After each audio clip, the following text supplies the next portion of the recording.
अस्सलाम वालेकुम, welcome in study time. Second year chemistry में आज हमारा लेक्चर जो है केमिस्ट्री ऑफ रिप्रेजेंटेटिव एलिमेंट के हवाले से है। इसमें chemical properties of sulphuric acid को हम स्टडी करने जा रहे हैं। पहली प्रॉपर्टी ऑक्सीडाइजिंग प्रॉपर्टी है। जैसे कि आपको मालूम है कि ऑक्सीडेशन का क्या मतलब होता है। बेसिकली ऑक्सीडेशन का मतलब ये होता है कि जब कोई एलिमेंट जो है उसकी ऑक्सीडेशन नंबर में इंक्रीज हो जाए।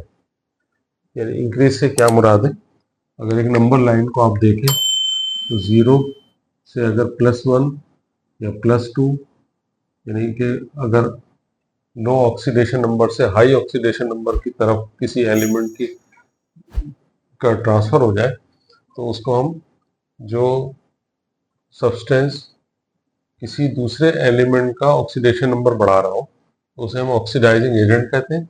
और सल्फ्यूरिक एसिड जो है उसमें सल्फर अपनी हाईएस्ट ऑक्सीडेशन स्टेट में मौजूद होता है। अगर आप फर्स्ट ईयर के किसी लेक्चर से वाकिफ हैं तो उसमें हमने ये पढ़ रखा है कि किसी भी एलिमेंट का ऑक्सीडेशन नंबर जो है फाइंड कर सकते हैं। तो उसमें +6 जो है ये सल्फ्यूरिक एसिड में सल्फर का ऑक्सीडेशन नंबर है। सल्फर का एटॉमिक नंबर 16 है। तो अगर हम देखें इसकी कॉन्फ़िगरेशन को 1s2 2s2 2p6 3s2 3p4, तो इसका मतलब है कि इसके हाईएस्ट इसके जो आउटर मोस्ट शेल में 6 इलेक्ट्रॉन। अब सल्फ्यूरिक एसिड में इसका ऑक्सीडेशन नंबर +6 है, तो इसका मतलब ये हुआ कि ये अपने आउटर मोस्ट शेल के 6 इलेक्ट्रॉन को इधर इस्तेमाल कर रहा है। अब इसमें मजीद गुंजाइश नहीं है कि ये अपने किसी इलेक्ट्रॉन को इस्तेमाल कर सके, यहाँ इसकी पूरी कैपेसिटी हो चुकी है। इसी वजह से सल्फ्यूरिक एसिड जो है एक पावरफुल ऑक्सीडाइजिंग एजेंट है। यानी जैसे हम किसी भी एक फॉर एग्जांपल कार्बन है, अगर हम इसको सल्फ्यूरिक एसिड के साथ रेड करवाएं तो ये कार्बन डाइऑक्साइड, सल्फर डाइऑक्साइड और वाटर में कन्वर्ट हो जाता है। इसके अंदर आप देख रहे हैं कि नॉन मेटल जो है किस तरह कार्बन डाइऑक्साइड में कन्वर्ट हो गया, जहाँ इसका ऑक्सीडेशन नंबर +4 है। नेचुरल स्टेट में इसका 0 है।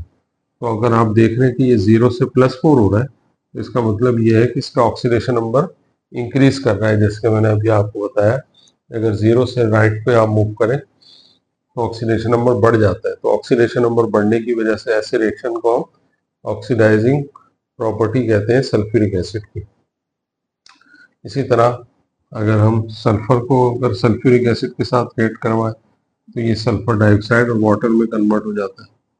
तो यहाँ पर भी सल्फर की ऑक्सीडेशन नंबर जो है वो 0 से +4 में कन्वर्ट हो रही है।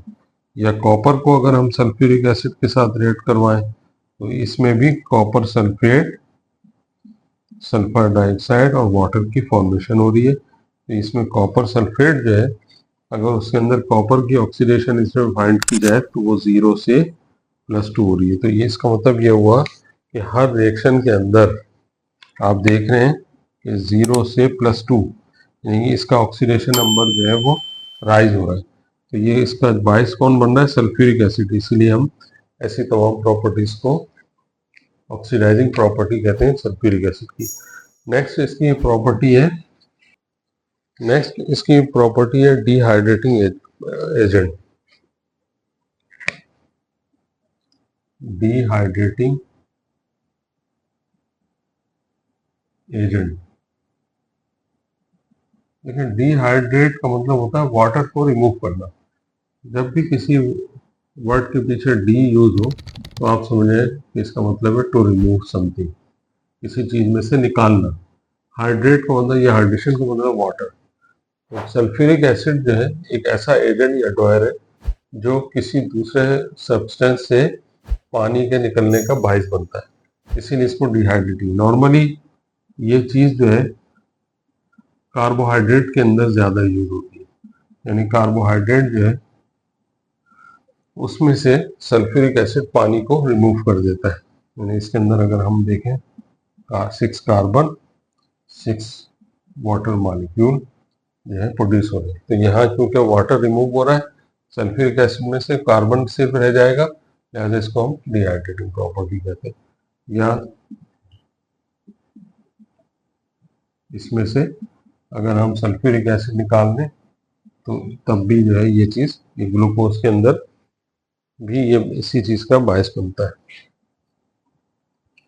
12 कार्बन प्लस 11 वाटर, ये भी क्योंकि यहाँ पर भी वाटर मॉलिक्यूल रिमूव हो रहा है, लिहाजा इसको डिहाइड्रेटिंग। या स्टार्च के अंदर जो है अगर हम इसको यूज कर लें, स्टार्च के अंदर भी ये C6H12O5 टाइम्स N, और स्टार्च में भी ये सल्फ्यूरिक एसिड जो है वाटर को रिमूव कर देता है, यानी कि कार्बन प्लस 5N वाटर। तो यूँ गाइस डिहाइड्रेशन का ये मतलब याद रख लें कि जब भी किसी सब्सटेंस से वाटर रिमूव हो जाए तो वो सब्सटेंस जो वाटर रिमूव करने का वजह बन रहा है या सबब बन रहा है, उसे हम डिहाइड्रेटिंग एजेंट कहते हैं। Third property, last property, sulphonating agent. Organic chemistry में normally sulphuric acid as a sulphonating agent के तौर पर यूज होता है।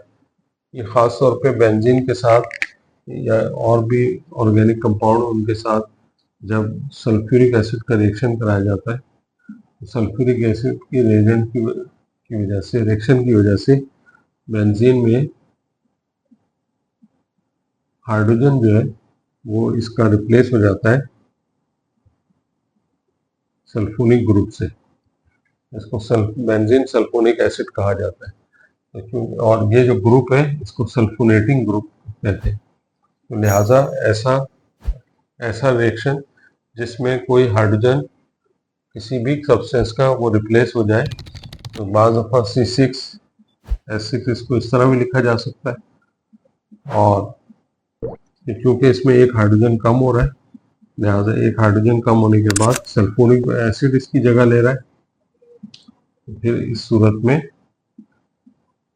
इस सल्फ्यूरिक एसिड को सल्फोनेटिंग एजेंट कहा जाता है। ओके स्टूडेंट, आज सेकेंड ईयर में रिएक्शन ऑफ सल्फ्यूरिक एसिड के लिए बस इतना ही। इसको सब्सक्राइब करें, लाइक करें, दोस्तों के साथ शेयर करें और नेक्स्ट वीडियो का इंतज़ार करें। अल्लाह हाफ़िज़।